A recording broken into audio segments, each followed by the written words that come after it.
बोलो रामदेव जी महाराज की जय हो।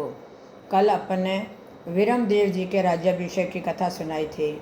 आज श्री रामदेव जी राज्याभिषेक एवं प्रजा नियम।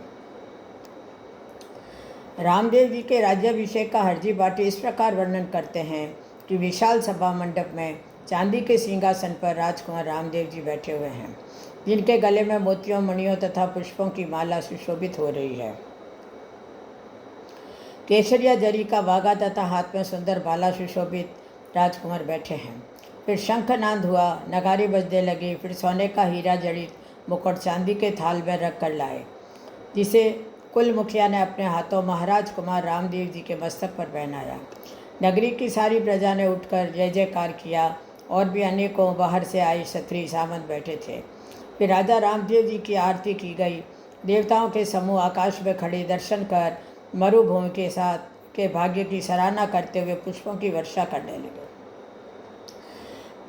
प्रभु द्वारिकाधीश की लीला देखते हुए हर्षित हो रहे थे। विप्रजन आशीर्वचन सुना रहे थे। राज तिलक विधिवत संपन्न हुआ। अनहोने काज करने वाले द्वारकेनाथ की प्रशंसा में अनेक अपने छंद रचकर चारण गुणिवृंत राज तिलक उत्सव सभा में सुना रहे थे। हरजी कहते हैं, अनेक महिला पुरुषों के अतिरिक्त सब देवों सहित स्वयं ब्रह्मा जी भी विद्यमान थे। प्रजाजनों की आवाज़ में इस प्रकार सुनाई दे रहा था, महाराजी धराज रुणेचापति रामा राज को घणी घणी खम्मा। नारों के बीच राजा रामदेव जी उठकर प्रथम विद्याता मान्य अपनी मातोश्री के चरणों में नमन किया। फिर पिताश्री गुरुवर आदि के चरण छूकर अन्य बुजुर्ग सामंत गणों तथा बड़े भ्राता को नमन, पैर छूकर आशीर्वाद लिया। सबसे असीम आशीष लेकर फिर सिंहासन पर बैठे। सारी प्रजा जैसे चंद्र को चकोर की भांति देख रही थी। लीलाधारी ऐसे नजर आ रहे थे जिन्हें देखकर स्वयं कामदेव भी शर्माने लगे।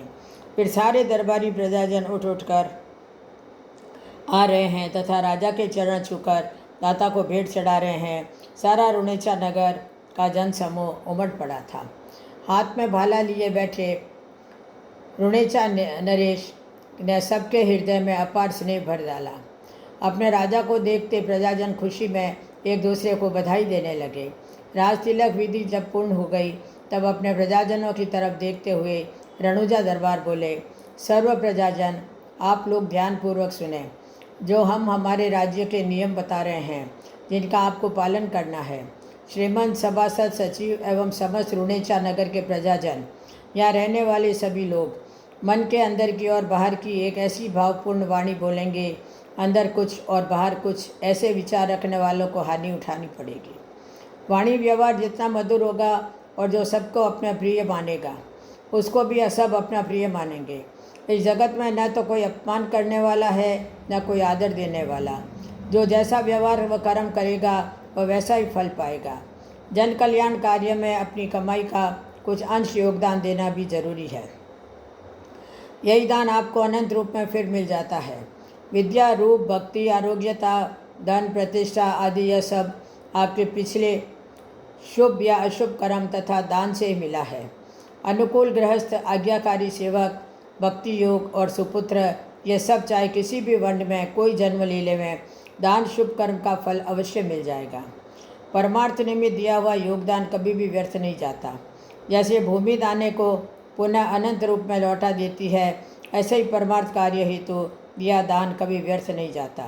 जैसे वसंत ऋतु वृक्षों से फल पत्ते मांगती है, देने वाले वृक्षों को पुनः नव पल्लव नए पत्तों के रूप में मिल जाते हैं। एक माँ के 4 संतान होती है। पालन पोषण भी सबका समान रूप से करती है। सबको वस्त्र भोजन एक जैसा ही देती है, पर कोई माता सबको भाग्य एक जैसा नहीं दे सकती। यह सब तो पिछले किए अपने कर्मों का ही फल होता है। जिसने जैसा बोया उसको वैसा ही तो काटने को मिलेगा। अपना किया कर्म कहीं जाएगा नहीं, उसका फल बिन मांगे ही सब मिल जाएगा। और जो छोटी बड़ी जाति तथा धर्म के नाम झगड़ा चला रहे हैं, यह सब मानव की ना समझ का ही प्रमाण है। समझ में आते ही सब द्वंद्व मिट जाएगा। धर्म के नाम पर झगड़ा करने वाले लोग इतना तो विचार करें कि हमारा कौन है और पराया कौन है। जो परमात्मा अल्लाह की बंदगी करने वाले कहते हैं, हमारा धर्म बड़ा है और तुम्हारा धर्म छोटा है। पर मेरे विचार से जैसे अलग अलग पकवान होते हैं, जिसको जो भी अनुकूल लगे वही तो वह खाता है। इसमें छोटे बड़े वाली कोई बात नहीं है। जिस नाम को मन धारण कर लेवे, जो नाम लेने से मन को शांति मिले, बस वही उसके लिए धर्म है। उपासना की विधियाँ अनेक प्रकार की है, जिसके मन की जो रुचि है वह उसी को अपना सकता है। अनेक नामों वाली सारी नदियाँ आखिर तो एक ही सिंधु में जाकर समा जाती है। ऐसे ही हम सारे एक ही ईश्वर की संतान हैं। मेरे विचार से इसमें छोटे बड़े का कोई भेद नहीं है। अब सब लोगों के लिए हमारा एक ही संदेश है कि सारे मिलकर एक दूसरे के दुख को बांट लेवें, बस यही हमारा प्रथम धर्म है। और ऐसा नहीं करने वाला मानव मेरी नज़र में पशु बुद्धि से भी निम्न श्रेणी का है। जबकि पशु पक्षियों में भी एकता देखने को मिलती है। इस रणुजा नगर में रहने वाले सभी लोग इस बात का ध्यान रखें कि कोई भी किसी निर्बल को नहीं सतावें, और कोई किसी पर अत्याचार करें तो वह मुझे आकर बता सकता है। और जो पराई स्त्री और पराई धन को चौथ के चंद्रमा की तरह समझने वाला है, वह मेरे राज्य में सदा सुखी रहेगा। स्त्री जाति महान और वंदनीय है।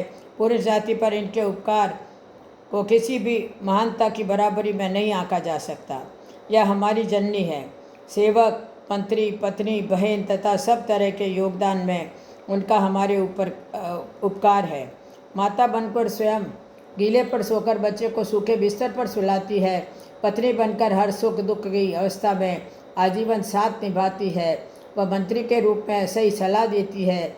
नारी रूप में प्रसूता पीड़ा को सहते हुए आपका वंशवर्धन करती है। जो नारी का अपमान करता है वह जीवन में कभी सुखी नहीं रह सकता, और उसके घर में कमाई तथा शांति का सदा अभाव रहता है। उनके आंसुओं से सारा परिवार दुखी हो जाता है, जिसका मंदोदरी, सीता, द्रौपदी आदि अनेक प्रमाण आपके सामने है। जो व्यक्ति अपनी पत्नी के साथ पारदर्शी व्यवहार कर रखता है, उसके घर सदा लक्ष्मी निवास करती है। स्त्री पर अत्याचार करने वालों को हम भी कभी क्षमा नहीं करेंगे। मेरा एक और नियम आपको सुना रहा हूँ। मैं किसी भी जाति, वर्ण, धर्म, भेद को नहीं मानता। विधाता ने संसार में दो ही जाति बनाई है, और वह एक जाति पुरुष तथा दूसरी जाति स्त्री है। बाकी सब कार्य वर्ण जाति है। और अधिक जानकारी चाहने वाले हमारे प्राचीन धर्म ग्रंथ, स्मृतियों आदि का अध्ययन करें तो सब पता चल जाएगा कि ये जातियाँ कैसे बनी। हम तो बस एक ही बात जानते हैं, हम एक दूसरे का सहारा बने और मिलकर आगे बढ़ें। पड़ोसी चाहे कोई जाति धर्म का हो, वह भूखा है तो उन्हें खिलाना हमारा धर्म है। यही जाति और धर्म बड़ा है। कौन क्या करता है हमें नहीं देखना है, पर हम क्या कर रहे हैं इसका सदा ध्यान रखना है। यह बड़ी जाति छोटी जाति के भेदभाव को हृदय में रखकर किसी को शूद्र कहते हुए किसी पर अत्याचार करना मेरे राज्य में नहीं चलेगा। और जो ये भेदभाव माने वे रणुजा छोड़कर जा सकते हैं। जब हमारे शरीर की रचना 5 तत्वों में रची गई, जल, अग्नि, पृथ्वी, वायु और आकाश, और जिसमें बोलने वाला जीवात्मा भी है, इन सब में किसी की कोई भी जाति नहीं। यह सोचो हम किस जाति के चक्कर में सत्य को भूलकर अज्ञान में उलझ गए। राजा रामदेव जी के ये विचार सुनकर सारी प्रजा एक साथ खड़ी होकर पुकारने लगी, महाराज, हम सब आपकी आज्ञा का पालन करते हुए आपके बताए हुए रास्ते पर ही चलेंगे, और आपके नियमों का उल्लंघन करने पर अपनी करनी की सजा पाएंगे। इस प्रकार रामा कुंवर के आदेश के साथ राज्याभिषेक उत्सव पूर्ण हुआ। अपने राजा को सभी नमन करके अपने अपने घरों को चले। पोखरणपति रानी सहित सब परिवार पुत्र पोखरण प्रस्थान को गए तैयार हुए। महाराज कुमार रुणेचा में कुछ दिन और रुकने का आग्रह करते रहे, पर वे रुके नहीं। कुंवर को आशीष देकर सब आकर के रथ में बैठ प्रस्थान किए, जिन्हें सीमा तक रामदेव जी स्वयं छोड़ने आए। इस प्रकार भक्तवर हरजी ने रामदेव जी के राजतिलक उत्सव और उनके उपदेशों का बखान किया। रामदेव जी महाराज ज़्यादातर रुणेचा में ही रहने लगे। रुणेचा नगर की सारी प्रजा सुबह शाम अपने राजा के गढ़ सामने दर्शन को आते और दर्शन नमन करके फिर सब अपने कार्यों में लग जाते। सबके घट घट में कि जानने वाले मेरे प्रभु सबका सुख दुख पूछते। ऐसे कृपा सागर मेरे दाता की कीर्ति सिंध क्षेत्र, वर्तमान पाकिस्तान स्थित है, तक पहुंच गई, जहां से हजारों सिंधी महिला पुरुष भी दर्शन को आने लगे। उनके साथ रणुजा दरबार ने सब ग्राम नागरों में डिंडोरा पिटवा दिया कि किसी भी कुष्ठ रोगी को जीवित नहीं काटें, उन्हें यहाँ रुणेचा में ले आवें। ऐसे दुखियों को हम संभालेंगे। हम कुष्ठ रोग से नहीं डरते, बनेगी जैसी उनकी सेवा करेंगे। राजा बनने के बाद दाता ने प्रथम यही घोषणा की। फिर महाराज कुमार अपने माता पिता, बड़े भ्राता वीरम भाभी से मिलने कई बार पोखरण को आते जाते रहते हैं। अब बोयतमल जैन की रक्षा करना। अलौकिक चमत्कार है एक रामदेव जी का। भक्त हरजी भाटी कहते हैं, हे राठौड़ नरेश, प्रभु की लीला बड़ी अजीब है। किसी को प्रयास करने पर भी कुछ नहीं मिलता और किसी को अनायास से बिना प्रयास के बहुत कुछ मिल जाता है। भाग्य कब कहाँ कैसे किस मोड़ पर ले जाकर खड़ा कर दे जिसे कोई नहीं जानता, ऐसी एक घटना बनी। एक बार रामदेव जी महाराज उड़ेचा से पोखरण जा रहे थे। मध्य रास्ते सामने आता हुआ एक व्यापारी मिला जो अपने राजा को देखकर नमन कर घनी घनी खम्मा कहते हुए रास्ते से हटकर दूर खड़ा हो गया। दाता उनकी ओर देखते हुए घोड़ा रोककर उनसे पूछने लगे, आप कौन हैं? आपका क्या नाम है? कहाँ रहते हो? क्या काम करते हो? रामा कुंवर ने इस प्रकार सुनकर वह व्यापारी बताने लगा कि महाराज, मैं लोहागढ़ वर्तमान लोहावट का रहने वाला हूँ। वहाँ रहते हुए मैंने बहुत दुख उठाए। कहाँ जाऊँ, किसे कहूँ, कुछ समझ में नहीं आ रहा था। परिवार बंधु समेत सब ने ठुकरा दिया। बहुत कारोबार भी किया पर दरिद्रता से पीछा नहीं छोड़ा। जीवन यापन करना कठिन हो गया। दाता मैं सत्य कहता हूँ, मैंने बहुत दुख देखा है। फिर कुछ लोगों ने से आपकी शोभा सुनकर जब आपके शरण में यहाँ आ गया हूँ। कुछ लोगों ने बताया था कि रुणेचा चले जाओ, तुम्हारे सुख के दिन आ सकते हैं। महाराज, अब मैं परिवार सहित आपके चरणों में इस रनुजा नगर में आकर बस गया हूँ। आज आपके दर्शन पाकर तो मेरा जीवन धन्य हो गया है। ऐसा कहते हुए उस वणी पुत्र ने दाता के चरणों में शीश झुकाकर बताया, महाराज, मेरा नाम बोयतमल है। मैं बोथरा जैन हूँ। परिवार पालन हेतु इधर उधर कुछ काम कर लेता हूँ। यह सुनकर महाराज कुंवर कहने लगे, हो तो आप हमारे रुणेचा नगर के सेठ हैं। आप काम धाम क्या करते हो, हमें बताइए तो सही। अपने नगर के राजा से ऐसा सुनकर सकचाते हुए विनय भाव से पुनः बोयत जैन बताने लगा, महाराज, वणिक पुत्र हूँ। छोटा सा धंधा नमक मिर्च बस्ते में भर के आसपास गाँव में फेरी करके बेचता हूँ। जो भाग में लिखा मिल जाता है, जैसे जैसे गुजारा हो जाता है। सेठ से ऐसी बात सुनकर दाता गंभीर हुए। फिर रुणेचा दरबार कुछ विचार करके बोले, आप मेरी बात को ध्यान से समझें। कर्म करने को भगवान ने हमें बुद्धि दी है। कार्य संचालन हेतु सारा विधान रचा है। निर्णय ही मानव को सुपथ या कुपथ पर चलाता है। फिर जो जैसा करता है उसे वैसा ही फल मिलता है। कुमार्ग पर चलने वाला दुख पाता है और दोष भगवान को लगाता है। जो मानव शरीर पाकर पशु की तरह चलते हैं, उन्हें सुख कैसे मिलेगा? कौन सा काम कब कहाँ करना चाहिए? जो समय देखकर बुआई करें तो उनको भाग्य तत्काल फल देगा, और समय के विपरीत कार्य करें उन्हें तो दुख पाना ही है। कृषि कार्य गाँवों में और व्यापार शहरों में करने वाले को अनुकूल फल मिलेगा ही। वाणी पुत्र को व्यवहार में ही लाभ मिलेगा, उसी से फूलेगा फलेगा। जो देश काल परिस्थिति पर विचार नहीं करता, उसके लिए भाग्य या कृपा कोई मदद नहीं करती। समय और जगह देखकर जो कार्य करेगा, उसके सब काम सुधरने वाले हैं। आप हमारे रुणेचा नगर के सेठ कहलाते हैं। आप प्रदेश क्यों नहीं जाते? इधर दक्षिण की तरफ इशारा करते हुए कि देश संपन्न है, उधर व्यापार करने वाले अक्सर सफल होते हैं। हम तो आपको यही बतलाएंगे और हमारे समझ में भी यही आता है। आप जब तक प्रदेश नहीं जाओगे, आपका यह अभाव नहीं मिटेगा, ये दशा नहीं सुधरेगी। बोयत जो दूर देश जाते हैं, उनके अनुभव काफ़ी बढ़ जाते हैं, उनका विवेक विकास बढ़ जाता है। जो कुएं का मेंढक हो, उसे क्या मालूम सागर की लहरें क्या होती है? कोई को क्या पता मोती क्या होता है? आप किसी बड़े नगर में चले जाओ, मेरे विचार से आप खूब कमाओगे। दादा की ये बातें सुनकर शर्माते हुए सेठ बोयत बोला, महाराज, आप ठीक फरमाते। जो दूर देश जाते हैं उनका अनुभव बढ़ जाता है, वे कमाकर भी लाते हैं। मगर महाराज, मैं कैसे जा सकता हूँ? 5 प्राणी मेरे अधीन हैं। बिना सहारे ये मर जाएंगे, इनको किसके सहारे छोड़कर जाऊँ? तब दाता बोले, क्या आपके कोई पारिवारिक जनक नहीं है? तब बोयतमल ने कहा, महाराज, परिवार तो बहुत बड़ा है, पर इस दुख में मेरा कोई परिवार नहीं जिनको जाकर दुख बताऊं या मदद मांगूं। दुख का साथी कोई नहीं होता, सब सुख के साथी बने रहते हैं। अब आपको क्या अर्ज करूं दाता? जिसमें कोई स्वार्थ नज़र नहीं आए, उसका कोई भी मित्र नहीं होता। दुख में मदद करना तो दूर, उल्टे उसकी हंसी उड़ाते हैं। कहते हुए बोयत की आंखें भर आई। हे दाता, मुझे अपनी शरण में रखो, आपकी कृपा बनी रहे, बस इतना ही चाहता हूँ। ऐसा सुनकर महाराज कुंवर घोड़े से उतरकर बोयत के आंसू पहुँच उनकी पीठ को सहलाते हुए अपनी कृपा वाणी से अमृत बरसाए। बोले बोयत, ऐसा करो, बच्चों की सारी चिंता हम पर छोड़ दो और आप प्रातः होते ही प्रदेश के लिए रवाना हो जाओ। कर्म किया हुआ कभी व्यर्थ नहीं जाता, भले ही देर हो जाए। आप सच्ची कमाई करना, खोटे को खरा कभी मत बोलना। सत्य की नींव मजबूत होती है, सत्य में सफलता छिपी होती रहे। खोट से मिला धन जैसे आता है वैसे ही चला जाता है। भगवान को सदा अपने साथ मानकर चलते जाना, सब प्रबंध हो जाएगा। फिर मुस्कुराते हुए विनोद से कहने लगे, और आते समय हमारे लिए भी कोई निशानी लाना।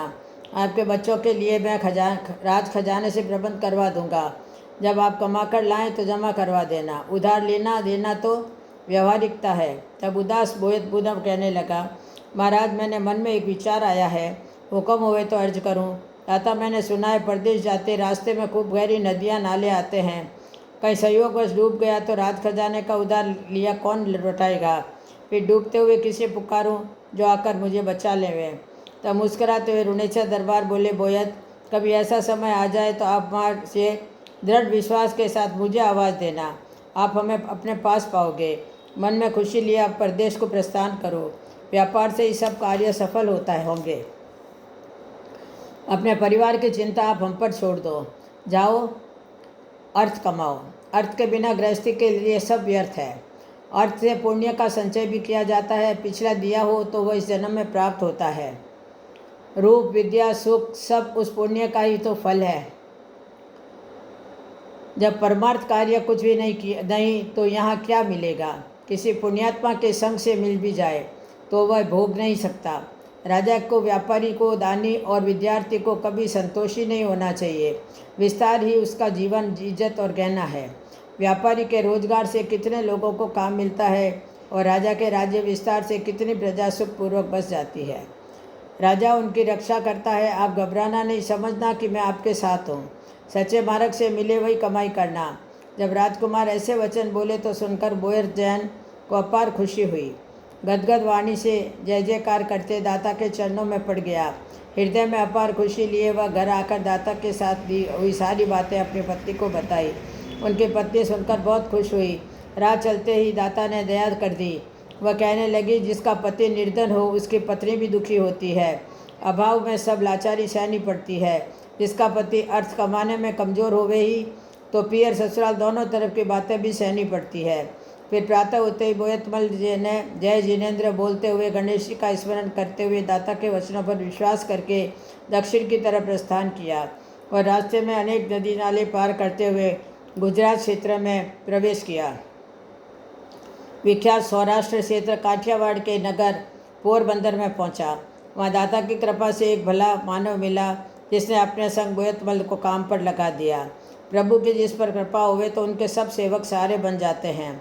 कुछ समय सेठ बोयत उनके साथ रहकर फिर अपना स्वतंत्र रत्नों का व्यापार किया। रत्नों के व्यापार में वह बहुत धन कमाकर वहाँ विख्यात हो गया। महाराज कुमार के कहे वचन सत्य हो गए। बोयतमल जैन धन कमाकर बहुत गर्वित हुआ। फिर उसे अपने घर परिवार सबकी याद आने लगी।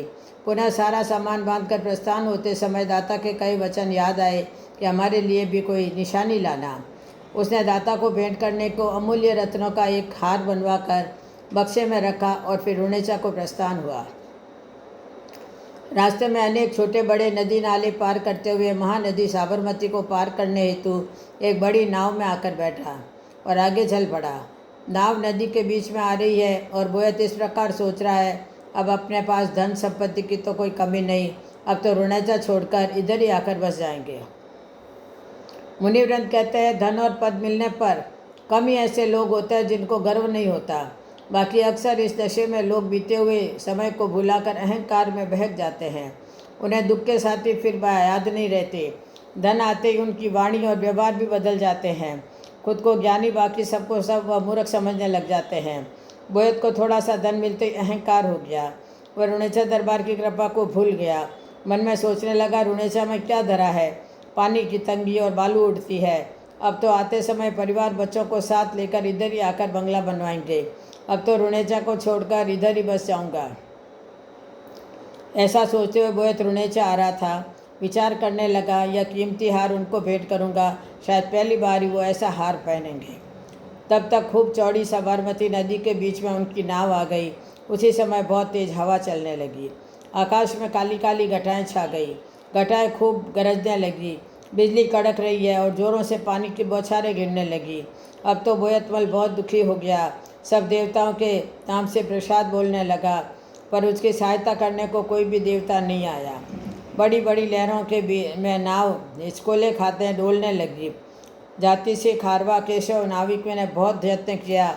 नाव को डूबने से बचाने के लिए सारे उपाय करके नाविक हार गया और कहने लगा, अब इस गांव को डूबने से कोई भी नहीं बचा सकता।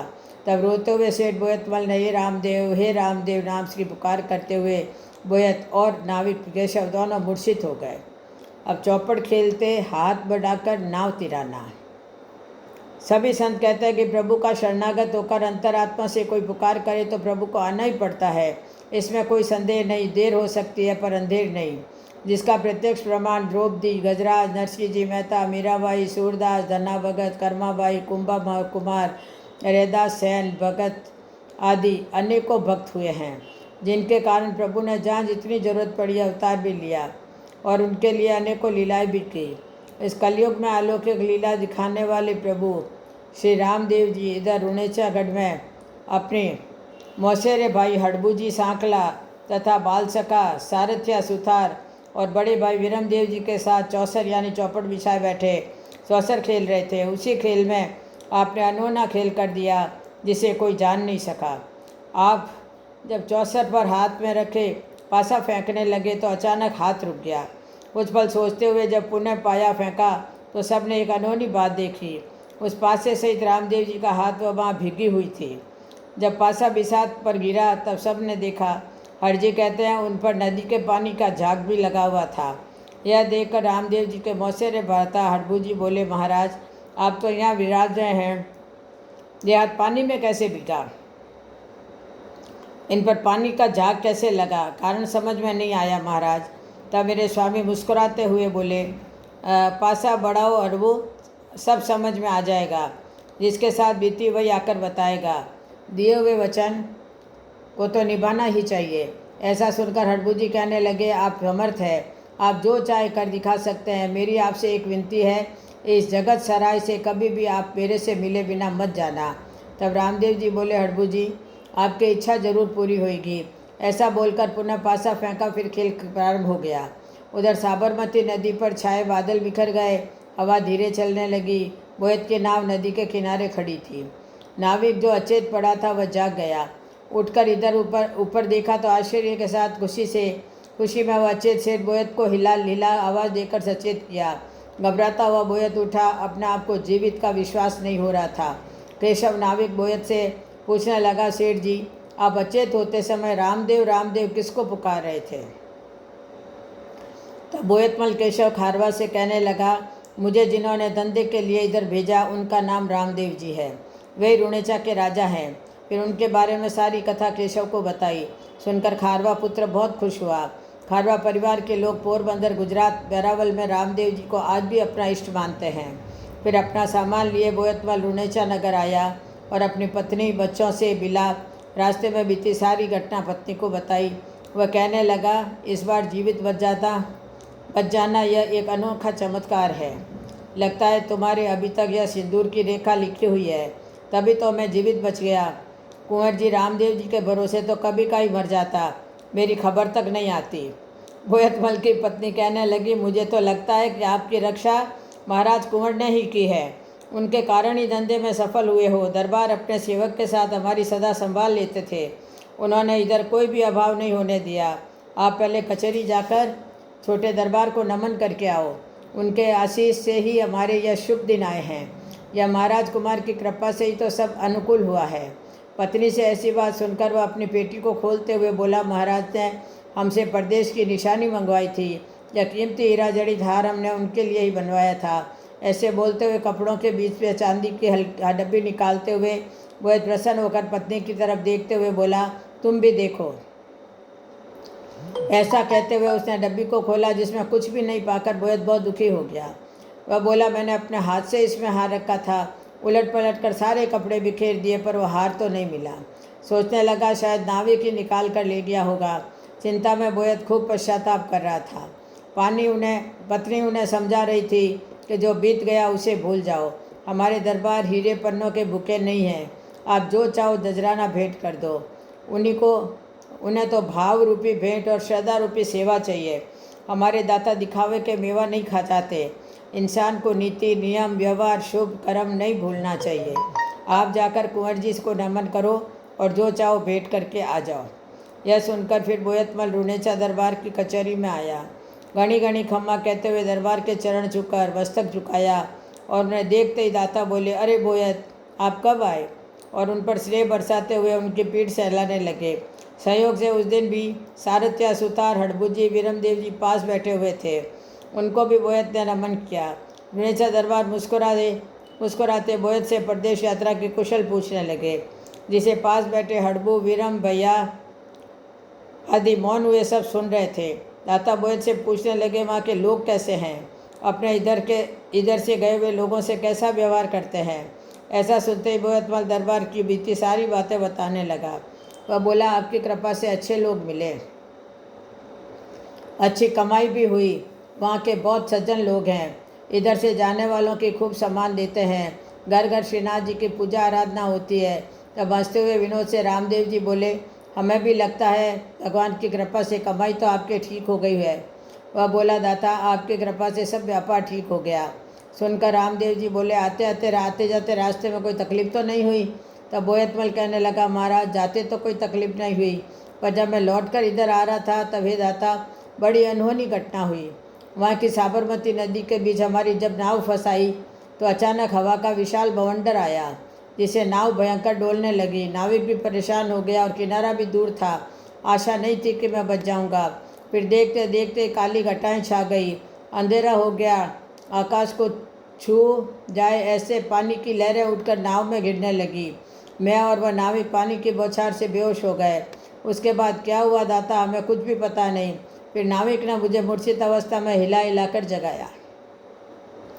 बोए जैन के बनाए हार को रणुजा में दिखाना। तब मुस्कुराते हुए दाता पूछने लगे, फिर क्या हुआ? वणिक बोयतमल कहने लगा कि फिर उठकर मैंने जब देखा तो आकाश बिल्कुल साफ था। हमारी नाव एकदम किनारे आई हुई थी, जिसे देखकर लगता है जैसे कोई खींचकर किनारे लाया हो। संयोग से मेरे प्राण बच गए। मैंने वहाँ आपको बहुत पुकारा भी था, इधर उधर देखा भी, पर आप तो कहीं नज़र भी नहीं आए। क्षमा करें दाता, आपने आने का वचन भी दिया था, शायद आप भूल गए होंगे। ऐसा सुनकर रामदेव जी मुस्कुराए और बोले, हो सकता है, पर चलो आप बच तो गए, पर आप वो परदेश की निशानी लाना तो नहीं भूले होंगे जो परदेश जाते समय आपको मैंने कही थी। यह बात सुनते ही हड़बू जी वीरमदेव जी के समझ में आ गया वो पासे क्यों भीगे थे। दाता से ऐसा सुनकर बोयतमल सेठ कहने लगा, महाराज, मैंने आपको अर्पण करने के लिए एक हीरो का हार बनवाया था। उसमें आपका नाम भी लिखवाया था कुंदन से, पर जब नाव डूबने लगी है जैसी हालत हुई तब मैं तो अचेत हो गया था। लगता है वो नाविक उस हार को निकाल कर ले गया होगा। मैंने सारे बक्से को देख लिया पर वो अब नहीं मिला। यह सुनकर रामदेव जी मुस्कुराए, फिर बोले, क्या मेरे लिए बनाया था? हमारे निमित्त बनाया हुआ कहाँ जाएगा? चाहे हम दूर रहें या पास, हमारे निमित्त किया हुआ हमें जरूर मिलेगा। ऐसा कहकर दाता ने अपनी अंगरखी की तनी खोलकर हाथ को अंदर डाला। फिर मुट्ठी बोयतमल के सामने खोलकर हथेली पर वह हार उनको देते हुए बोले, क्या आपने यही हार बनवाया था? उसे देखते ही बोयत बहुत खुश हुआ और आश्चर्यचकित भी। वह रामदेव जी से पूछने लगा, हे दरबार, आप तो यहाँ रुणेचा में विराजमान हैं, यह हार आपके पास कैसे पहुँचा? कृपा करके दाता यह मेरे मन का संशय मिटावें, मेरे कुछ भी समझ में नहीं आ रहा है। तब रामदेव जी कहने लगे, आप तो वणिक हैं, आप ही विचार करके हमें बताइए। जब आपकी नाव सहयोग से किनारे आ सकती है तो बोयतमल जी शायद यह हार कंठा भी सहयोग से हमारे पास इधर आ गया होगा। यह बात सुनकर फिर सारथ्या हड़बू जी ने वह बीती सारी घटना बोयतमल जैन को बताई। सुनकर सेठ के नयन भर आए, वह पछताने लगा। बोला, हे दाता,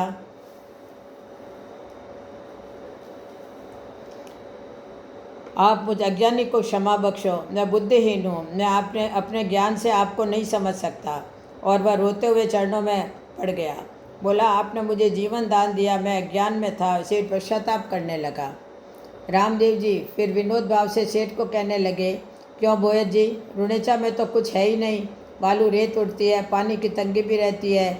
अब तो आप प्रदेश में ही रहना ठीक समझते हैं, वहाँ बंगला भी बनवा लेंगे।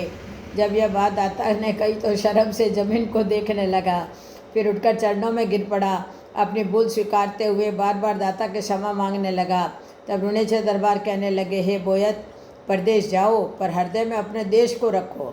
अपनी भाषा वेश को कभी छोड़ना नहीं चाहिए, जिसे भूलने पर आप नहीं रहेंगे, भूलने पर आप कहीं के नहीं रहेंगे। धन, यौवन और पद यह तो पेड़ की छाया की तरह ही है, जिसे कोई कभी स्थायी नहीं रख सकता। मूर्ख लोग इनको पाकर अहंकार करते हैं, पर वे नहीं जानते श्यामल का फूल देखने मात्र का ही होता है, उसमें कोई सुगंध नहीं होती।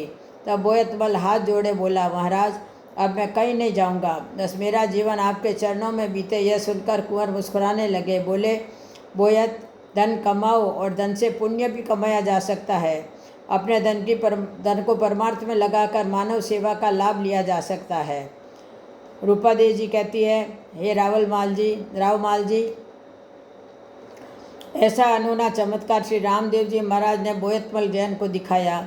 फिर बोयतमल ने हाथों में रखा वह हार कंठा उठकर रुणेचा दरबार को अपने हाथों से पहनाकर अपने को धन्य समझने लगा। इस प्रकार वहीं बैठे हुए सबकी ओर देखते हुए दाता बोले, कभी यह अपना रुणेचा और पोखरण सारे जगत में विख्यात हो जाएगा और यहाँ मीठा जल भी हिमालय से आएगा।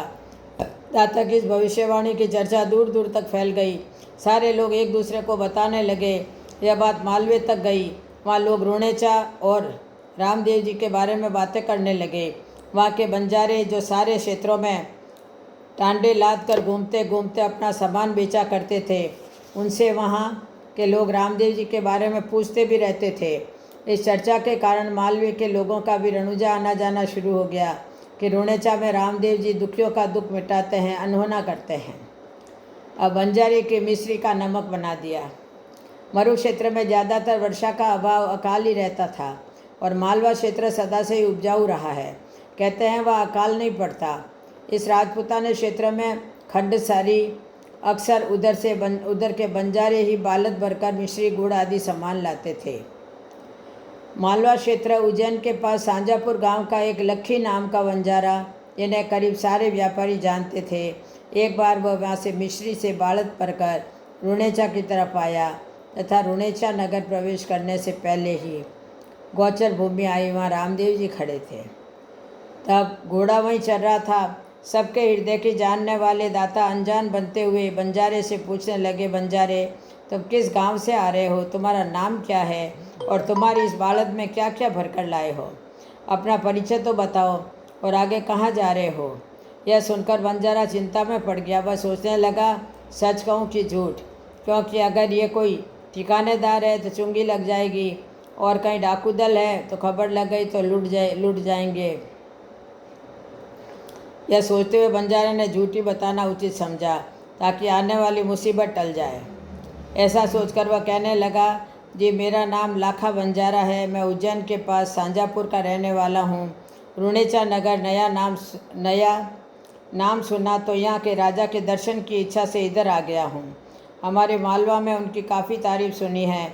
इस बंजारे लोग बालद भरे कहाँ से किधर निकल जाएं, अनेक गांवों नगरों में फिरते रहते हैं। इस दशा में पहली बार ही आया हूँ।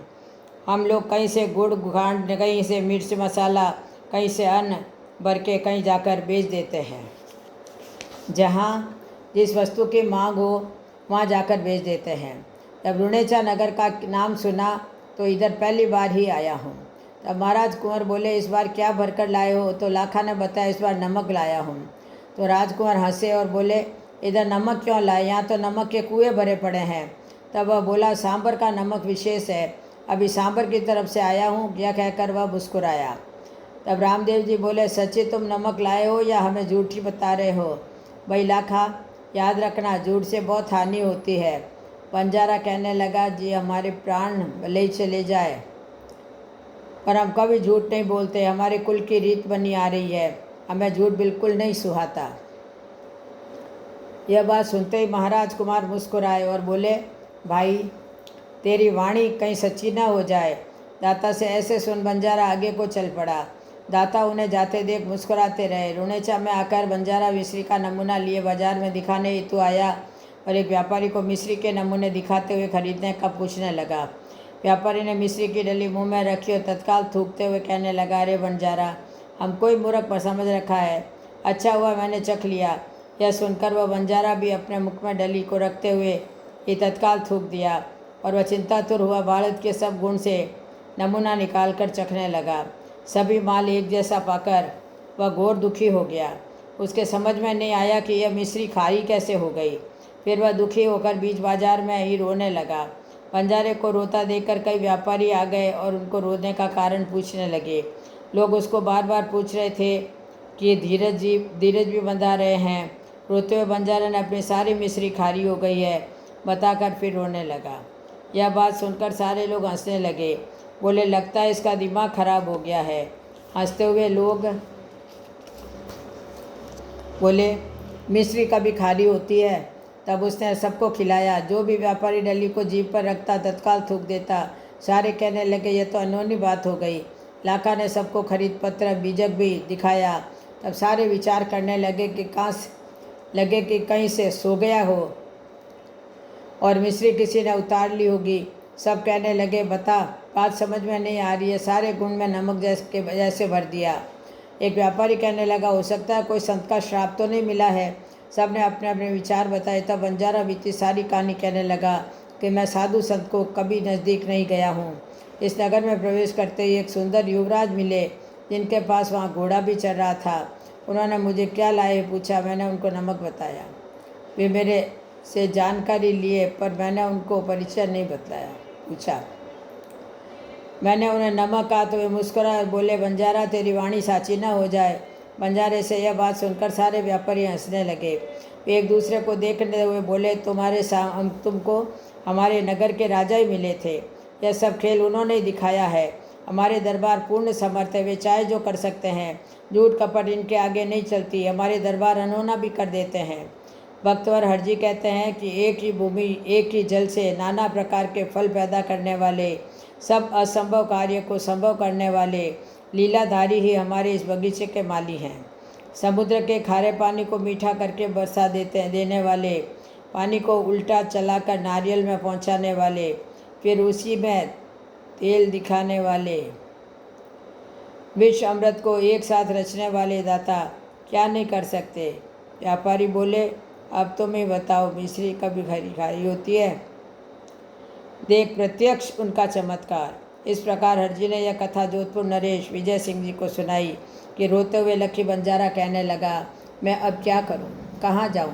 अब मैंने तो सोच लिया है, मुझे तो अब यहीं मरना है। सारे व्यापारी धीरज देते हुए बोले, लाखा सुनो, हम साफ बताते हैं, यहाँ झूठ कपट बिल्कुल नहीं चलता और झूठ कपट करने वाले को करनी का फल भोगना ही पड़ता है। ऐसा करो, तुम्हें दाता जहाँ मिले थे वहीं भागते जाओ, वे वहाँ मिल सकते हैं। दौड़ो दौड़ो, उनके पैर पकड़ो, उनसे रो रो कर माफ़ी मांगो, तेरे झूठ ने ही यह नुकसान किया है। वे चाहे तो फिर से नमक पलट कर मिश्री बना देंगे। इतना सुनते ही लक्की बंजारा दाता से मिलने फिर उधर दौड़ पड़ा। उसी जगह पहुंचा जहाँ रामा कुंवर मिले थे। रोते हुए जाकर दाता के पैर पकड़ लिए। बंजारे ने उनको झूठ बताने की बात स्वीकारी और कहने लगा, महाराज मुझे क्षमा कर दो, अब मैं जीवन में कभी ऐसी भूल नहीं करूँगा। अपने कर्म पर लज्जित हूँ। महाराज मुझे क्षमा करो, मैंने आपको झूठे ही नमक बताया था। सच में ही अब वो सारी मिश्री नमक हो गई है। हे दाता, मुझे मालूम नहीं था आप ही अनहोना करने वाले रुणेचा दरबार हैं। यह बात मैंने लोगों से सुनी तो ही थी पर मुझे विश्वास नहीं था। मैंने पहली बार दर्शन किया है, मैं समझ नहीं सका। हे दाता, आपकी निज बुद्धि में आपका भेद कोई भी पा नहीं सकता। मैंने जब यह अनहोना देखा तो मेरे समझ में आया है। हे दाता, मुझे क्षमा कर दो।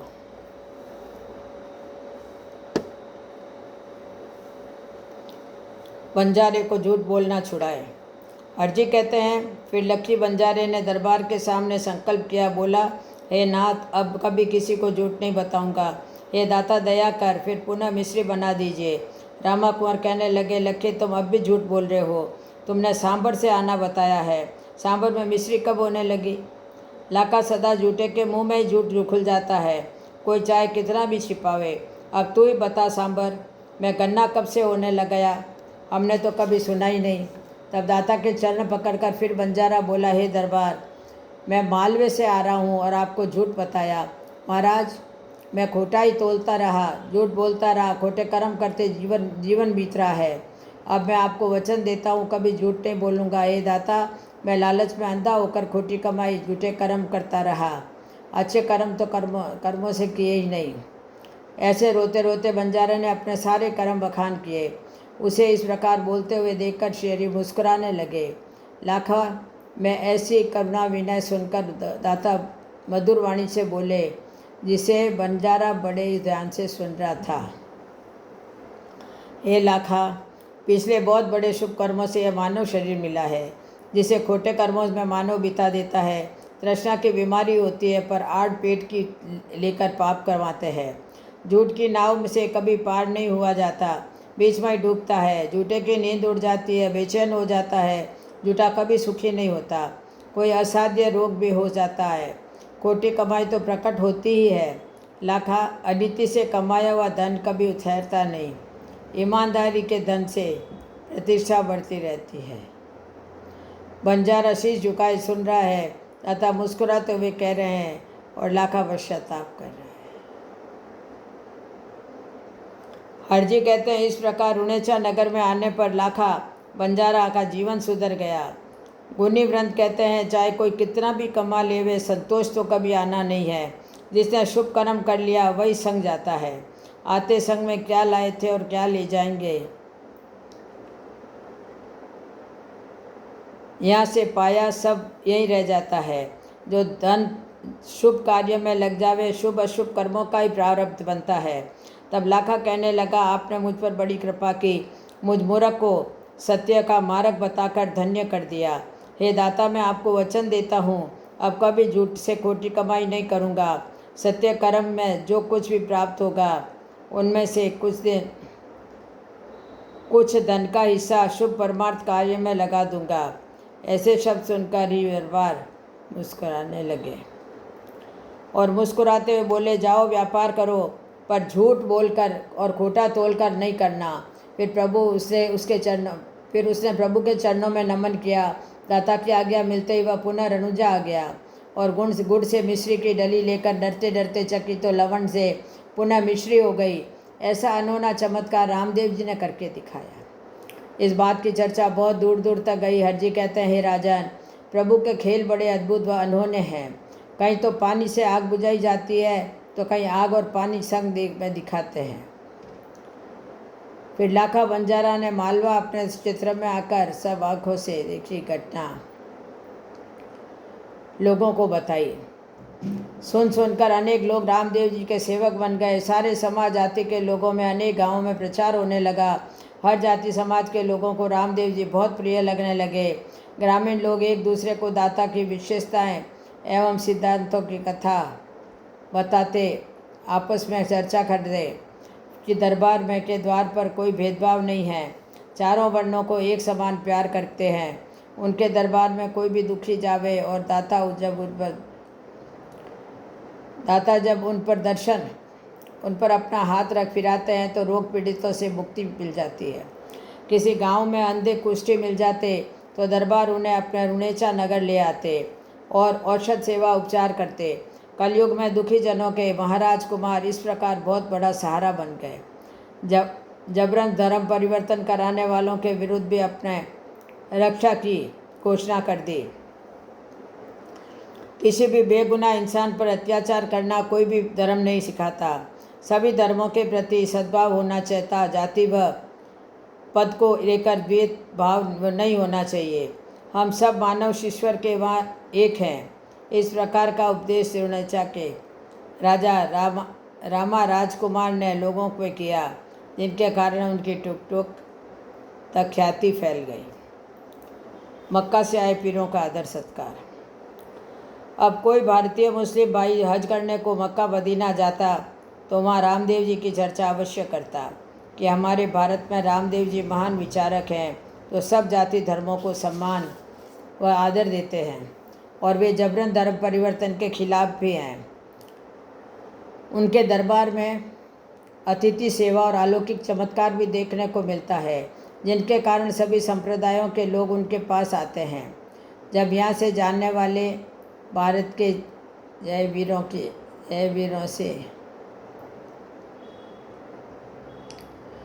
वीरों ने वहाँ के लोगों में इस प्रकार के बखान प्रचार किए तो वहाँ के पीर, औलिया, मौलवी सबको बड़ा आश्चर्य हुआ। फिर वहाँ के कई चमत्कारी इल्मदार पीरों के मन में विचार आया कि हम जाकर उनको देखना चाहिए। हम उनकी परीक्षा लेंगे। परखने पर बात सत्य निकली तो हम मान जाएंगे कि इन लोगों की बातों में कितनी सच्चाई है।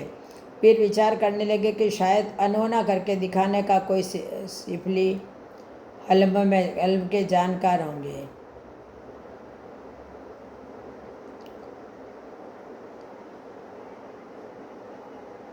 जरूर हम इस इल्म के कारण ही रामदेव जी अनहोना चमत्कार करके दिखाते होंगे। वहाँ के विशेष 5 चमत्कारी पीरों ने भारत आने का मानस बनाया कि हम अपनी आंखों से देखेंगे तभी मानेंगे कि वे कैसे मेहमानों का आदर सत्कार करते हैं और किस प्रकार के चमत्कार दिखाते हैं। ऐसा विचार करके 5 पीरों ने अपने भोजन करने के कटोरे दरिया में डालकर मक्का में से भारत आए। अनेक रेत के टिब्बों पर चढ़ते उतरते रुणेचा के पास तक तो आ गए। अंदाज से चलते रहने पर उनको रुणेचा गढ़ का रास्ता नहीं मिला। चारों तरफ बालू, रेत का पसार, वीरानियत छाई हुई, कोई भी गांव दिखाई नहीं दे रहा था। पैर मान एक रेत के टिब्बे पर चढ़ गए। वे इधर उधर देखने लगे तो कुछ दूर 2 मानव खड़े दिखाई दिए, जो थे रामदेव जी और सारथ्या सुथार। खेत पर खड़े दोनों आपस में बतला रहे थे। उन्हें देखकर 5 पीर वहाँ आए और आकर रामदेव जी से पूछने लगे, जनाब आप बता सकते हैं ये रुणेचा जाने का रास्ता किधर है और कहाँ से यह कितनी दूर है? दाता ने उनको गौर से देखा, फिर विनय भाव से पूछने लगे, हुजूर आप कौन हैं, कहाँ से तशरीफ़ लाए हैं और रुणेचा किसके पास जाना है? तब पीरों ने कहा, मक्का से आ रहे हैं और जो रुणेचा के राजा रामदेव जी कहलाते हैं उनसे हमको मिलना है। यह सुनकर अंतर्यामी मुस्कुराते हुए बोले, बहुत खुशी हुई आपसे मिलकर। फरमाए मैं आपकी क्या खिदमत कर सकता हूँ? जनाब रामदेव तो मुझे ही कहते हैं। पास खड़ा सारथ्या दाता से पैरों को बतलाते देख कुछ अनहोनी होने की आशंका से सारथ्या रुणेचा के लोगों तथा वीरमदेव जी को पीर आए हैं यह बात बताने के लिए वहाँ से चुपचाप रुणेचा की तरफ चल पड़ा। इधर दरबार से पीर साहब बोले, क्या आप वही रामदेव है जो अनहोना करके भी दिखाते हैं, मगर आप तो यहाँ खड़े घोड़ा चरा रहे हैं। आपके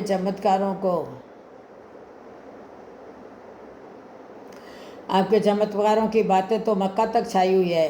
ख्याति पुरुष कभी ऐसे घोड़ा थोड़े चराते हैं। लगता है हम जिनसे मिलना चाहते हैं वह आप नहीं हैं। पीरों से ऐसी बात सुनकर कुंवर कहने लगे, पीर साहब उस मालिक ने यह संसार सबके लिए समान बनाया है और इसमें अनेक तरह के प्राणी रहते हैं। वह सारी खिलकत को देख रही है कि किसी के ललाट पर नजर नहीं आ रहे हैं। राजा का प्रजा नहीं लिखा है, चाहे महलों में बसो चाहे टांडे यानी चलते फिरते परिवार लाद कर चलो, पर है तो सब एक ही माटी के भांडे। हमने ही नामों का भेद बनाया है, चाहे उसे ईश्वर कहो या अल्लाह या पर मालिक, तो सबका एक ही है। उनके बनाए इंसान तो सब एक ही है और घोड़ा चराने में क्या बुराई है? सभी धर्म कर्म करना ही तो बताते हैं। उन्होंने कहा, हमने सुना है कि मोहम्मद साहब भी ऊँट चराते थे और ईसा भेड़ें चराया करते थे। जनाब हमने तो ऐसा भी सुना है, हमें और तो कुछ नहीं पता, पर इंसानियत, भाईचारा और घर आए हुए मेहमानों की सेवा करने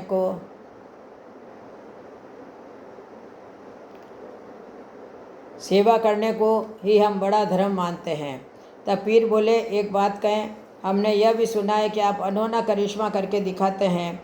तब हंसते हुए राजकुंवर कहने लगे, पीर साहब हम तो बस उस मालिक से भेदभाव रहित केवल दुआ करना और आए हुए अतिथियों का आदर सत्कार करना और दुखी जनों की सेवा करना, बस इतना ही जानते हैं। चमत्कार तो पीर साहब ही दिखाते हैं। चलिए जनाब, आप मेरे मेहमान बनकर आए हैं, हमारे भवन पर चलें जहां हम आपकी खिदमत करें और सभी लोग आपके दर्शन करेंगे। सेवा लाभ लेकर हम भी धन्य हो जाएंगे। हमारे यहाँ कहा जाता है कि वह गृहस्थी तकदीर वाला कहलाता है जिनके घर कोई अतिथि या मेहमान आते हैं। हमारे धार्मिक ग्रंथों में अतिथि देवो भव लिखा हुआ है। चौथा भगवान रूप लक्षित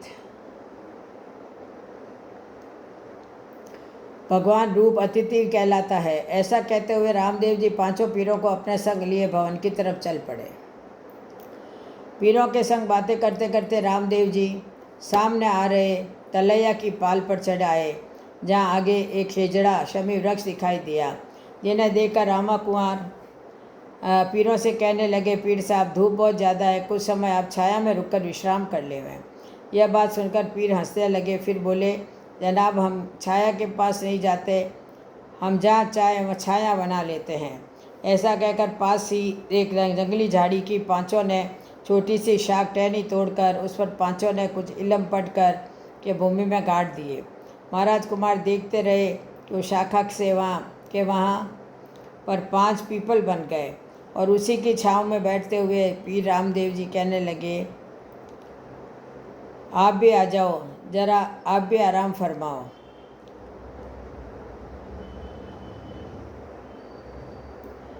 रामदेव जी उनके इस चमत्कार को देखकर मुस्कुराए और बोले, वाह वाह पीर साहब, क्या इल्म पाया है। आपने छोटी सी झाड़ी की टहनी को इतना बड़ा पीपल बना दिया, वह भी एक नहीं पूरे 5। वाह क्या बात है। तब पीर बोले, आपके पास भी कोई करामात हो तो अपने लिए छाया बना लो, और नहीं तो आप हमारे साथ मिलकर बैठ जाओ। यह बात सुनकर रुड़ेचा दरबार हंसते हुए बोले, अजी जनाब, हमें तो कुछ ऐसा आता नहीं है। रही बात साथ बैठने की, सो हम भी तो सभी के साथ बैठते हैं, चाहे कोई हमारे साथ बैठे या न बैठे। इस भेदभावों की दुनिया से दूर रहने वाले हैं और सभी दीन दुखियों की सेवा और मेहमानों की मेहमान नवाजी करना ही जानते हैं। हम किसी धर्म भेदभाव को लेकर नहीं चलते। वैसे धूप छाँव हमको कोई भारी नहीं, जैसा भी मौसम हो हम सह लेते हैं। आपको कोई तकलीफ़ न हो इसीलिए ही छाया में आने का बोले थे। फिर वहाँ पर रुड़ेचा दरबार पीर साहब आपस में बतलाने लगे, हे राजन, खेत से चला सारथिया, अर्जी कहते हैं, हे राजन, खेत से चला सारथिया सुतार दौड़ते दौड़ते अपने घर आया। वह अपनी माँ से पीरों का रामदेव जी से मिलना आदि सारी बातें बताकर बोला, मैं विरम देव जी महाराज को खबर कर दूँ, रामदेव जी खेत पर अकेले हैं, कोई किसी प्रकार का दंगा न हो जाए। सुनकर सारथिया की माँ बोली, बेटा तुमको कहीं जाने की ज़रूरत नहीं है, धूप से भागता हुआ आया है, झोंपड़े में जाकर आराम कर ले। रामदेव जी तो दंगा मिटाते हैं, सबका झगड़ा मिटाने वाले की तू चिंता मत कर। अपनी माँ से ऐसा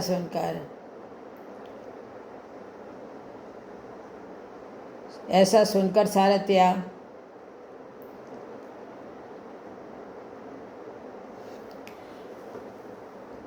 पास वाले झोंपड़े में आया।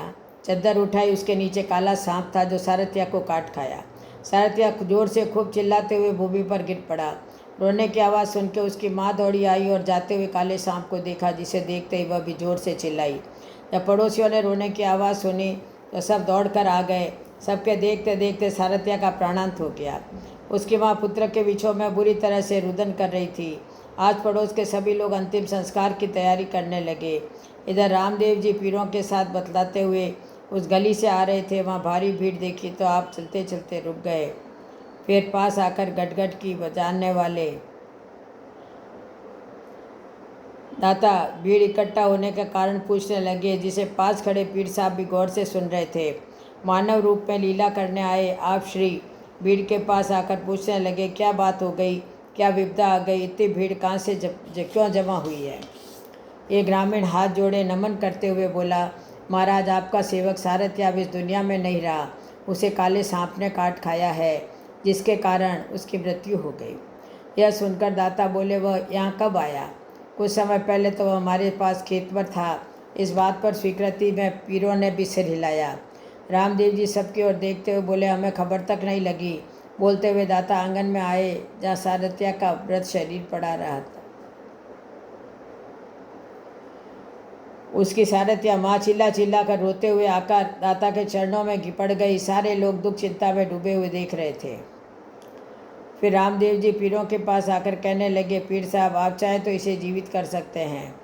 जब पेड़ से तोड़ी हुई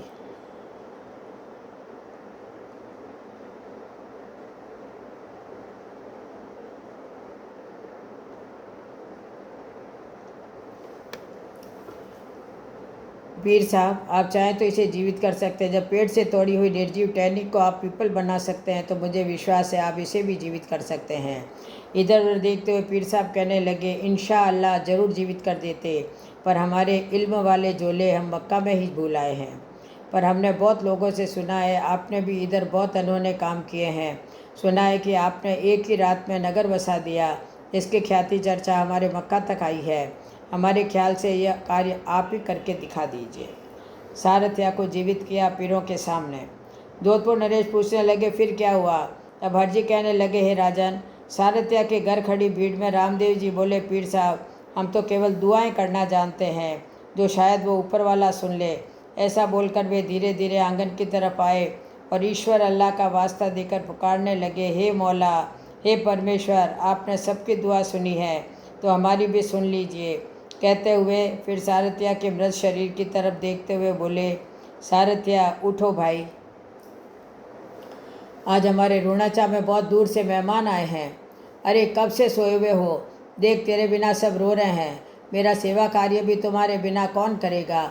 घोड़े की लगाम लगाकर जीन काठी कौन बांधेगा? यह सारा घटनाक्रम तमाशे की तरह बना हुआ था। पीर साहब खड़े देख रहे थे। फिर ऐसा देख कर के पीर साहब कहने लगे, रामदेव जी, ऐसे मरे हुए को जिंदा करना कोई सरल बात नहीं है।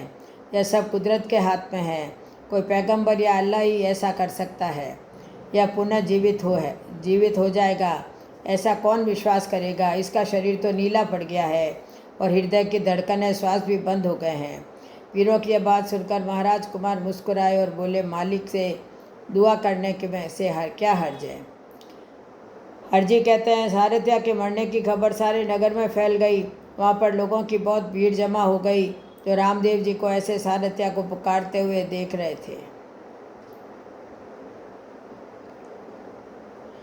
दाता फिर बोले, अरे सारथ्या, अपने यहाँ पीर साहब पधारे हैं, इनके लिए तुम्हारे बिना जाजम कौन बिछाएगा, कौन खातिरदारी करेगा? हमारे मेहमानों का मान बढ़ाने के लिए अब उठ जाओ और बहुत देर हो गई है। अरे पीर साहब को पानी कौन पेश करेगा? मेरी बात मानो भाई, अब तो उठ जाओ। तब पीर साहब कहने लगे, रामदेव जी, आप समय क्यों बर्बाद कर रहे हैं? क्या कोई मरा हुआ भी कभी जीवित होता है? तब दाता बोले, पीर साहब, अब तो हमने भी प्रण कर रखा है, इसे उठना तो होगा ही। क्या मेरा बाल सखा भी है, मेरी बात ज़रूर मानेगा। मालिक को हमारी दुआ तो कबूल करनी ही पड़ेगी। ऐसा कहते हुए राम कुंवर ने पास जाकर सारथ्या का हाथ पकड़ा और आवाज़ दी। दाता का हाथ छूते ही सब देख रहे थे। वह मरा हुआ सारथ्या फिर से उठकर बैठ गया और चारों तरफ देखते हुए फिर उठ के दाता को नमन किया जैसे वह मरा ही नहीं था। सारे लोग आश्चर्य करते हुए दाता की जय जयकार करने लगे। जब पांचों पीरों ने इस प्रकार का चमत्कार देखा तो आपस में एक दूसरे को देखते हुए पीर साहब बतलाने लगे कि ऐसा इल्म तो हमने कभी नहीं देखा, न कहीं सुना। पीर साहब एक दूसरे को आंखों ही आंखों में इशारा करके पुनः मक्का लौट चलने का विचार बना लिए ताकि सारी बात बनी बनाई रह जाएगी। ऐसे मरे हुए को जिंदा कर दिखाने वाला इल्म तो हमारे पास भी नहीं है। फिर ऐसा कुछ और करके दिखाया तो हमारे पास कोई बहाना भी नहीं रहेगा। फिर विचार करके पीर साहब बोले, रामदेव जी, अब हम आपसे जाने की इजाज़त चाहते हैं। फिर कभी भारत में आए तो हम आपसे फिर मिलने आए, ज़रूर आएंगे। यह बात सुनते ही रामा कुंवर बोले, पीर साहब, आप मेहमान बनकर हमारे भारत में आए हैं, फिर बिना भोजन किए कैसे जा सकते हैं? देखिए, मेहमानों के हाथ में आना है, पर जाएंगे तो तब जब हम आपको भेजेंगे। राजभवन में चलिए, सबसे आपका परिचय करवाएंगे, हम भी आपकी खिदमत करेंगे। ऐसा कहते हुए सभी लोगों से दाता पीरों के संग लिए राजभवन में आए। चलते हुए पीर रह रहकर सारथ्या को गौर से देख रहे थे। पीरों से ही दाता दीवान खाने में पहुँचे। पीर साहब गौर से भवन को देख रहे थे। रामदेव जी सारथ्या से बोले, अरे वह नई 1.25 हाथ वाली जाजम लाकर बिछाओ जिस पर हमारे मेहमान बैठेंगे। तब सारथ्या 1.25 हाथ वाली करीब 1 मीटर जाजम लाकर बिछा दिए। मुस्कुराते हुए रामदेव जी पीरों से बोले, आप तशरीफ़ फरमावें और आपकी जो भी ख्वाहिश हो हमें ज़रूर बतावें। वो 1.25 हाथ की जाजम देखते ही पीरों के चेहरे पर कुछ गुस्सा झलकने लगा और वे बोले, पीर साहब, रामदेव जी, आप हमारा अपमान करने यहाँ लाए हो, जिस पर केवल एक बालक लेट नहीं सकता, उस पर हम 5 कैसे बैठेंगे? तब दाता कहने लगे, हुजूर, इसमें अपमान की क्या बात है? आप पहले बैठे तो सही। हुजूर, जब यह जाजम छोटी पड़ जाए तब आप हमें कह सकते हैं। मेहरबान, आप पहले तशरीफ़ तो रखिए। यह सुनकर पीर साहब उस जाजम को फिर गौर से देखने लगे। कुछ चिंता, कुछ उत्सुकता बन गई। सोचते हैं कोई कौतुक तो नहीं है। इसी विचारों में खोए पीर साहब के मन में जाजम देखते हुए अनेक विचार आने लगे। संदेह की नज़र से देखते रहे पर कोई बैठ नहीं रहा था। वह जाजम एक आफत बन गई जिस पर बैठने की लाचारी भी थी। पीर साहब आपस में पहले आप करते रहे। सबको कुछ अनहोनी का संदेह हो गया था। रामदेव जी पुनः आग्रह करते हुए बोले, पीर साहब, मेहमान को हमारे धर्म में भगवान का दर्जा दिया जाता है। अतिथि देवो भव। उनका अपमान करके हमें क्या दोजख में जाना है। ऐसी बात सुनकर के अनेक विचार बनाते हुए एक पीर साहब उस जाजम पर बैठे। उनके बैठते ही बड़ी अनहोनी बात बनी। जैसे ही पीर साहब बैठे वो जाजम 1.25 हाथ और बढ़ गई। कोई कुछ समझ भी नहीं पाया। इस तरह सभी पीर साहब बैठते रहे, जाजम बढ़ती रही और आए हुए मुस्लिम भाई बैठ गए। फिर भी 1.25 हाथ जाजम आगे बिछी हुई पड़ी रही। सारे जाजम को छूकर देखते रहे। ऐसा अनोना खेल रामदेव जी महाराज ने दिखाया। जो द्रौपदी का चीर बढ़ा सकते हैं, उनको इस काम में क्या कठिनाई होगी। फिर सारे अन्य लोग भी बैठे तथा आपस में धर्म संबंधी बातें चली। तब दाता बोले, हम यह धर्म संसद स्वतंत्र है। इसमें धर्म बाबत किसी को भी जो अपने विचार हो सभी संप्रदाय के ज्ञानी गुणी बोल सकते हैं। किसी पर कोई बंदिश तो है नहीं। फिर सब ने अपने अपने विचार व्यक्त किए।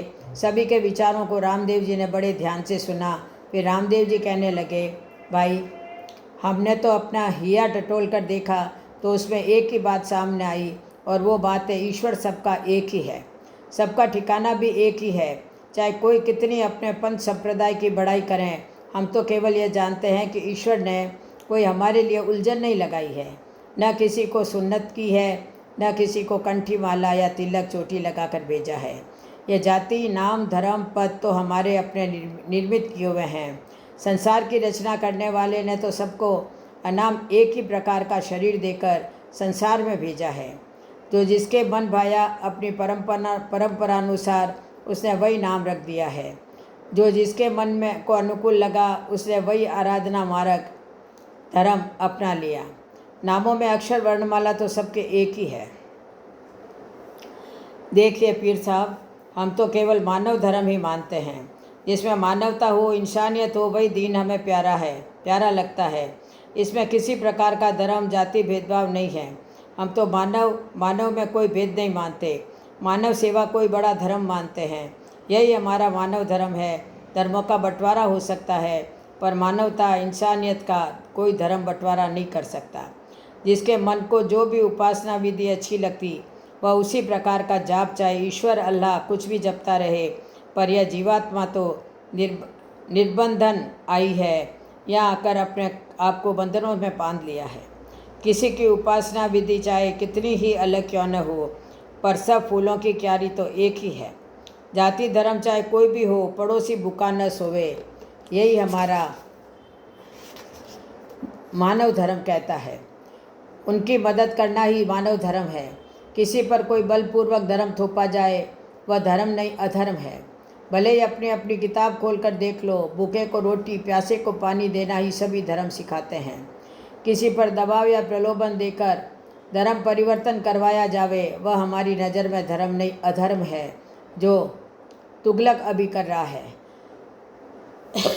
हमारा मानव धर्म कहता है, जन्नत मांगने की कोई ज़रूरत नहीं, कर मदद गरीब की, जन्नत अपने आप तुमको खोजने आ जाएगी। हमारे हिसाब से संसार में दो ही जाति कहलाती है और वह है एक स्त्री और दूसरा पुरुष।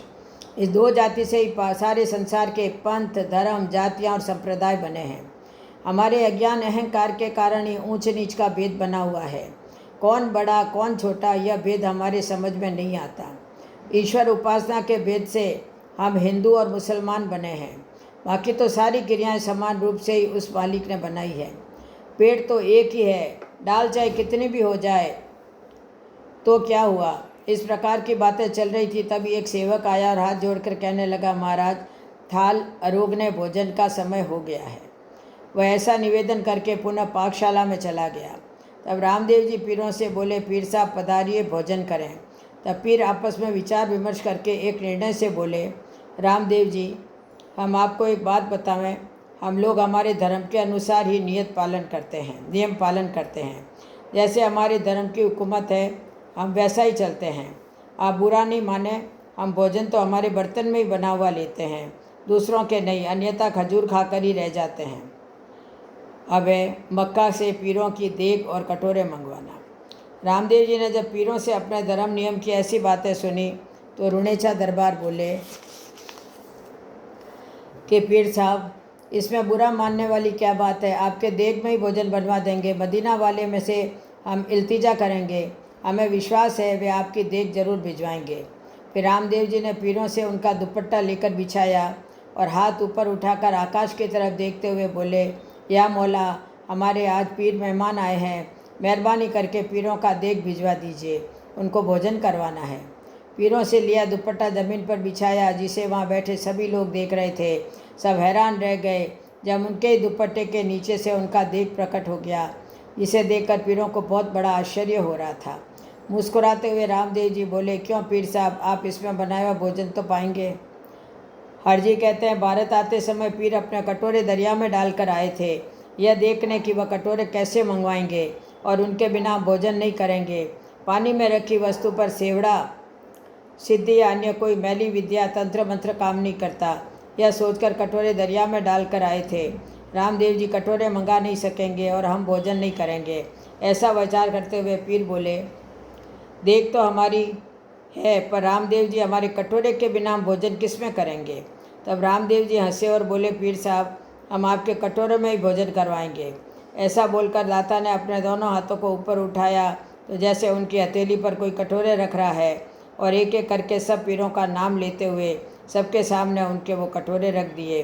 अपने कटोरे अपने सामने देखकर पीरों के आश्चर्य का ठिकाना नहीं रहा। आपस में पीर बतलाने लगे, हम तो आए थे रामदेव जी को परखने, पर यहाँ तो हमारी परख हो रही है। इनका इल्म बहुत ज़्यादा करामाती है। हम मान गए। फिर भोजन करने बैठे पीरों को ख्याल आया कि अब एक और परीक्षा लेकर देखते हैं कहाँ तक ये सफल होते हैं। आपस में विचार करके एक पीर साहब कहने लगे, रामदेव जी अगर इच्छा भोजन करवाएं तो हमें और खुशी होगी। रामदेव जी को पीरप देवी से पीरों ने सम्मानित किया। इस बात में बहुत बड़ा कारण था। पीरों की बात सुनकर रामदेव जी बहुत प्रसन्न होकर कहने लगे, हुजूर, आपने यह कह कर के तो हमको बहुत खुशी दे दी है। इच्छा भोजन कराना तो हम भारत वालों को और भी अच्छा लगता है। मेहमान हमारे यहाँ आकर इच्छा भोजन करें, यह हमारे लिए बहुत प्रसन्नता की बात है। जब आप भोजन शुरू करें तब जो इच्छा हो हमें बता देवें, हम आपको वही भोजन परोसेंगे। लेकिन पीर साहब, एक बात है, अगर आप बुरा न माने तो कहूँ, आपने हर जगह हर बात पर अपने धर्म और नियमों की बात कही है, तो हमारा भी तो कोई धर्म है, हम भी तो कोई अपने नियमों का पालन करते हैं। हम अपने नियम धर्म का पालन करें या नहीं, आप ही बताएं। यह सुनकर सब पीर आपस में देखते हुए बोले, क्यों नहीं, ज़रूर करना चाहिए। तब रामदेव जी कहने लगे, पीर साहब, हम वैष्णव हैं और आपकी इसी देग में बनाया हुआ वैष्णव भोजन कराएंगे। पराए बर्तन में बना आप नहीं खाते, कारण आपने अपना धर्म बताया। हमारे वैष्णव धर्म में जीव रक्षा करना हमारा पहला नियम है। हम अहिंसा के पुजारी हैं, ऐसे ही हमारे धर्म का उपदेश है। क्या आप वैष्णव भोजन करेंगे? आपके देग में ही पकवान बनाएंगे, हम परोसेंगे, आप प्रेम से पाएंगे। क्या आपको स्वीकार है? पीर बोले, हमें स्वीकार है। फिर पीरों को रामदेव जी अपने सामने रखी देग से उनके कटोरों में नाना प्रकार के व्यंजन परोसने लगे। रुणेचा दरबार के भवन में बैठे सब पीर भोजन करने लगे। पीरों ने जो व्यंजन मिष्ठान मांगे, दाता उनको वही मिष्ठान उनकी देग से निकाल कर परोसने जाते। पांचों पीरों ने इस प्रकार महाराज कुमार के भवन में बैठकर भोजन किया। फिर पांचों पीर उठकर के बहुत प्रसन्नता के साथ अपने अपने झोलों से हरे रंग की बनाते यानी चद्दर निकालकर रामदेव जी को उड़ाते हुए कहने लगे, हे रामदेव, आप धन्य हैं। हमने सर्वधर्म सद्भाव का प्रत्यक्ष रूप आपके द्वार पर देखा है। सब लोग अपने धर्म पंथ संप्रदाय को बढ़ाने का प्रयास करते हैं, लेकिन आपके यहाँ सबसे अलग केवल मानव धर्म, मानव सत्कार देखकर हमें बहुत खुशी हुई। आपके यहाँ किसी के प्रति कोई भेदभाव द्वेषता नहीं है। आप किसी भी हद में नहीं, आप बेहद में हैं।